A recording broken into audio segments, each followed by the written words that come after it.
I'm Julie Kohler, host of the White Picket Fence podcast.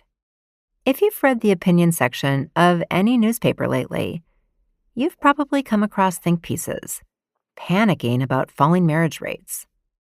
They make sweeping claims that getting married will make you happier, healthier, and wealthier.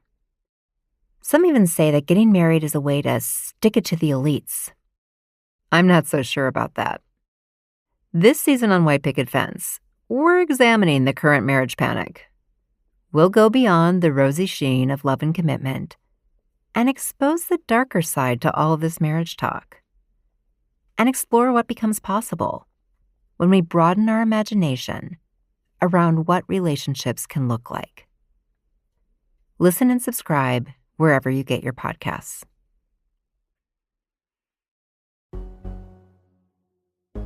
Welcome back, Brown Girls. I'm A'shanti Gholar, the founder of the Brown Girls Guide to Politics, and this is Season 5 of the podcast. We're still talking about the election, and on the day we recorded this episode, Vice President Joe Biden was close to clinching enough Electoral College votes to become President-elect Biden. And we know with President-elect Biden, that means we have Vice President-elect Kamala Harris. Together, I believe I am that candidate. We have to bring justice back to America for all people, and not just for some. I spent my entire career. I was so happy that I was able to have Jamia Wilson join me to share some Black girl joy about this historic occasion. Jamia is a feminist activist, writer, and speaker. She has been a leading voice on women's rights issues for over a decade. Her work has appeared in numerous outlets, including The New York Times, The Today Show, CNN, and many more. I hope you enjoy this episode. So we are recording this the Friday after the election, so things haven't been called yet, but we're pretty sure we're going to know how this race is going. And it is going to lead to us having the first woman vice president, and that woman being a Black woman, an Indian woman. And I have with me today here to talk about it, Jamia Wilson, who is everything. Google her. I mean, you're all going to hear about her in the intro, but Jamia, thank you for joining me. How are you feeling? Because I got all the feelings. My champagne is in the fridge, chilling. I can't wait. I can't wait. I am elated. I think the only thing that is really holding me back is feeling like I'd always imagined that I'd be dancing in the streets when we got this news. Like I really felt our liberation celebration. I feel like I need my liberation celebration. So my only sadness is about COVID-19 limiting the level of hype and party that this moment deserves. I'm so excited. I'm so excited to see Kamala Harris make history for women, for Black women, for women of color, for Indian women, and also just to have competent who have a heart in the people's house and to take our country back. So important for me just throughout the campaign when Vice President Biden, President-elect Biden was just talking to people. I'm like, this is just so refreshing. And during the debates, when he looked right into the camera and spoke to people, I knew I had missed that, but I didn't know how much I had missed that. And I'm just looking forward to waking up every morning and not having to worry about what foolishness is Donald Trump going to do today. I'm just so excited. So I'm wearing my Stacey Abrams shirt today because she is the MVP in Georgia, everything that she has done. And I do want to talk about the voters. But first, we got to talk about how the 53% is now the 55%. The Karens really Karened, and they expanded their Karen majority. Like 55% of white women voted for Donald Trump. This did not surprise me. I'm not surprised at all that this is where we are. So would love to kind of hear from you when you saw the 55%. Were you shocked? What's going through your mind? I'm so sad that I expected this. And I spent a lot of time kind of feeling a level of guilt around expecting this and becoming numb to that level of betrayal that we as women of color know, expect, and have to experience again and again. And just this understanding that patriarchy is a drug and white supremacy is a drug. And so it's been rough to really think about how complicit this majority of white women are, and that they're accomplices to this kind of terror. They're accomplices to having a lack of empathy for other marginalized people and not really seeing themselves in the reality of being marginalized people, even despite what's happening on the Supreme Court, even despite us having multiple sexual predators on the Supreme Court and one in the White House. So for me, it's really hard. I wrote a piece in 2017, and the headline for it was "It's Complicated: White Women, White Men, and White Supremacy." And I have thought about it a lot with this, and thought about this history from the plantations to now of this covenant around how white supremacist patriarchy really needs white women to continue to have it fueled. And that's the thing that I think I have a lot of grief about, that they're, despite them enduring all of the same kinds of misogynistic realities that women face around the world, obviously with their privilege as a part of that, there's still this idea that rejecting white supremacy is going to push them away from the privileges and power that they do have. And it's easier to accept that, to maintain what positioning they have over us, who are not covered by that, who are not protected by that. And so it's a little bit chilling to me. And when I think about people who've defied this, over 50% of people, like Heather Heyer or Viola Liuzzo, that those women were made martyrs, that they dared to defy the white patriarchy and paid the price with their lives.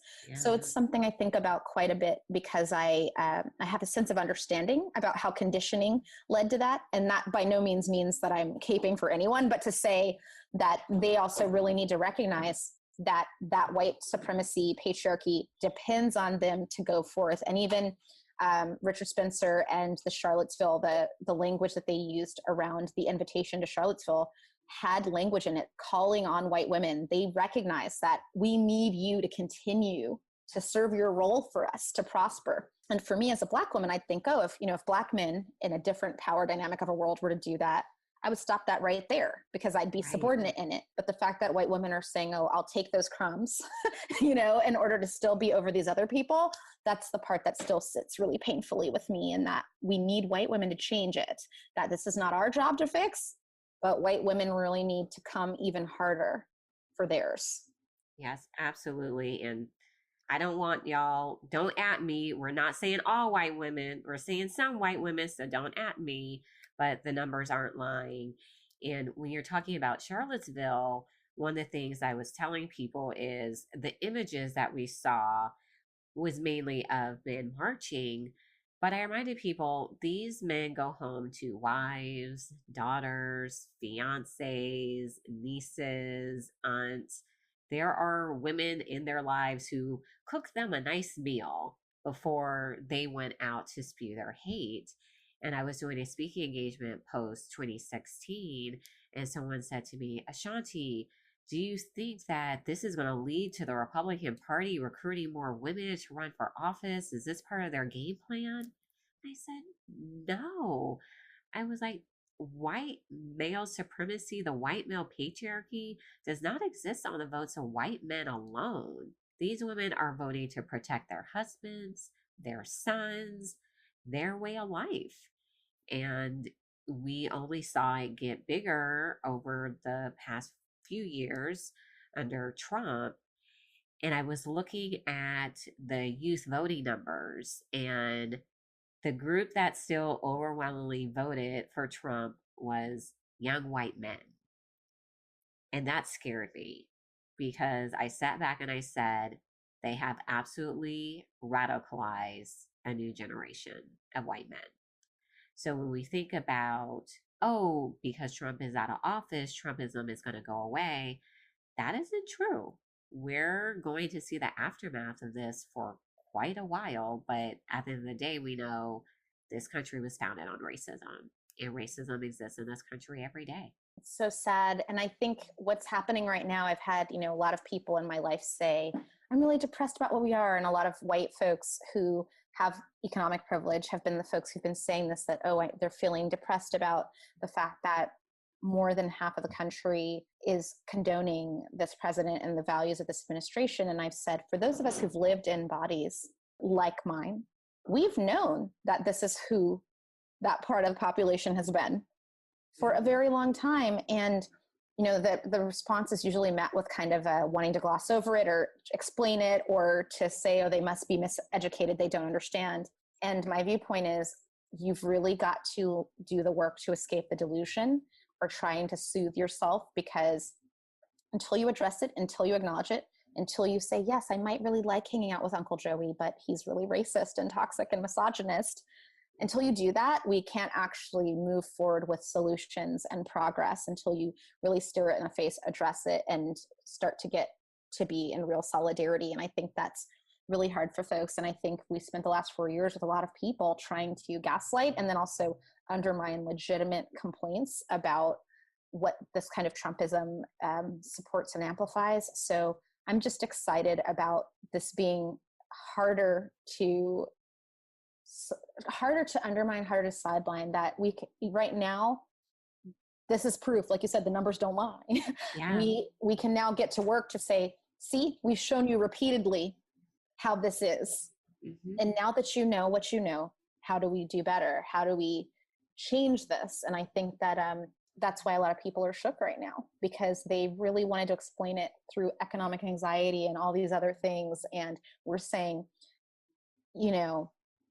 beyond that, 200,000 souls died, and they still showed up like this. Imagine that our democracy is a dashboard. The way it's going right now, lights are flashing, alarms are blaring, warning us that it's time to check our systems. That's why I want to tell you about the latest podcast from The Nation called System Check. On System Check, host Melissa Harris Perry and Dorian Warren sit down to diagnose and repair our malfunctioning political system. System Check is a weekly show that asks, what would it be like to break free from the oppressive systems that are holding us down? It is unapologetically rooted in progressive Black culture and politics. From the movement for Black lives to the fight for climate justice, from the unjust immigration regime to the unfinished voting rights struggle, Dorian and Melissa want to know, how are you living in, working around, smashing through, or recreating the systems that shape your life? System Check just launched. On the first episode of System Check, Melissa and Dorian talked to powerhouses Sherilyn Ifill and Alicia Garza about the convoluted system of casting your vote. I love the dynamic between Melissa and Dorian and how they break down civic engagement in a fun and digestible way. I know you'll enjoy System Check too, so don't wait. Subscribe to System Check on Apple Podcasts, Spotify, or wherever you get your pods for new episodes every Friday. With all the polls, showing Biden ahead, and everyone's like, A'shanti, it's going to be a blowout. And I said, this race is tied. They're like, what? I said, this race is tied. When Biden wins, he is going to eke it out, and we're going to see how every vote counts. And they said, why are you saying that? I'm like, racism. Living every day in this country as a Black woman. They're doing their polling. So they're polling the guy in Michigan, who's claiming economic anxiety, and this is why he's voting for Trump. But they're not counting the 15, 20 people from his family who he is also going to make sure he takes to the polls to vote as well. And they're not being fueled by economic anxiety. They want 4 more years of someone telling them this is their country. They're the rightful owners. These people have come in and taken it away from you. Look at how I've recentered you. Think about what I can do with 4 more years. That is what these people are voting on. And I am very happy that it was rejected. It was rejected by a small part of us, but that small part does make me happy because it was us saying, we are going to elect the leader that we deserve. And this is not what we deserve. And that is a win for democracy. Because one of the first things I said after Donald Trump got elected is, we're about to see how fragile democracy is. And it's up to the American people to save it.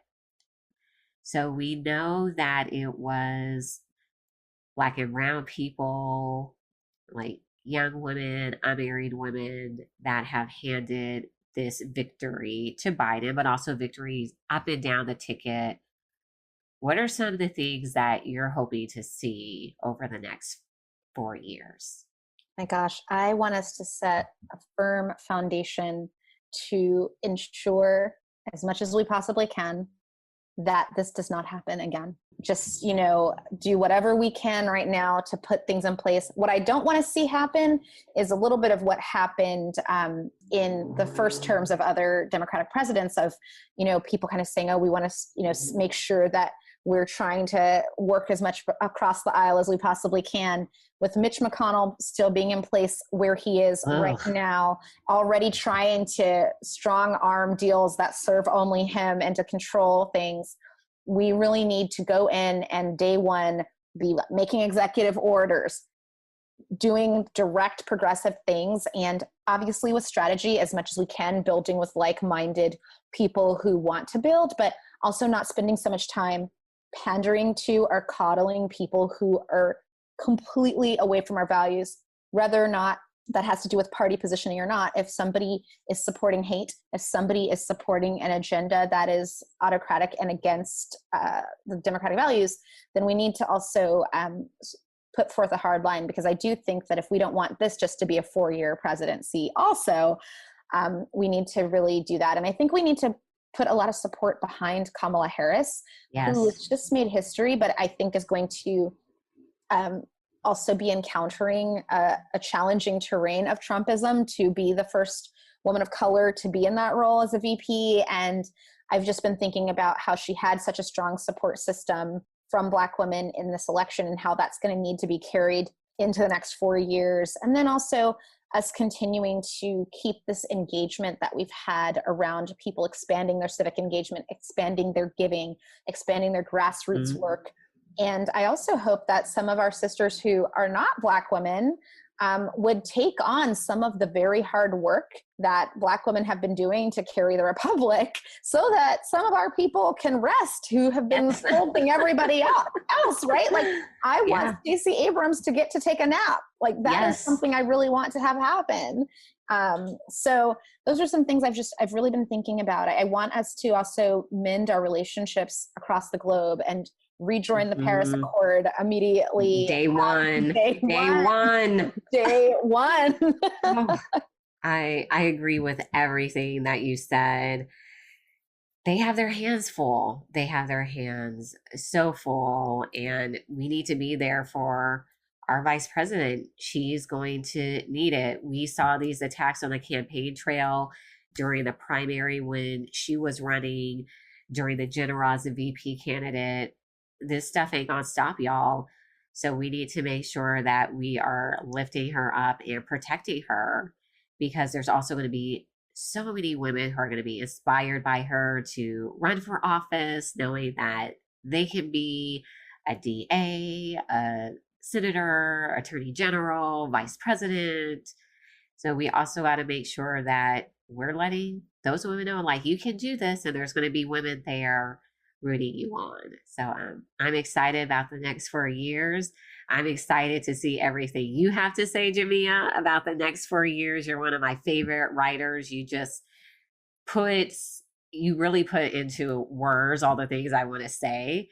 And I just thank you for joining us for this conversation, and for me to be able to celebrate this Black girl joy with you. Oh, thank you so much for having me. This is the highlight of my day. I'm so excited. Only thing needed right now is champagne and chocolate for this moment. Yes. I'm just really grateful for you and your wisdom, and also this space. So for everyone who's listening right now too, when you hear this, no, we are with you. We've got your back. I think that's so important. I think, like you said about the Trumpism and all these things that are happening, those things aren't necessarily going to go away. So we have to remember each other in every step that we take. We have to be there for each other and recognize that we've got this together. It can only be done together. Absolutely. Until next time, Brown Girls. Thank you so much for listening. Please take time to rate and review wherever you listen to your pods. For more information, you can find us at www.thebgguide.com and on Twitter, Facebook, and Instagram at The BG Guide. The Brown Girls Guide to Politics podcast is produced by Wonder Media Network. You can find them at wondermedianetwork.com. Until next time, Brown Girls.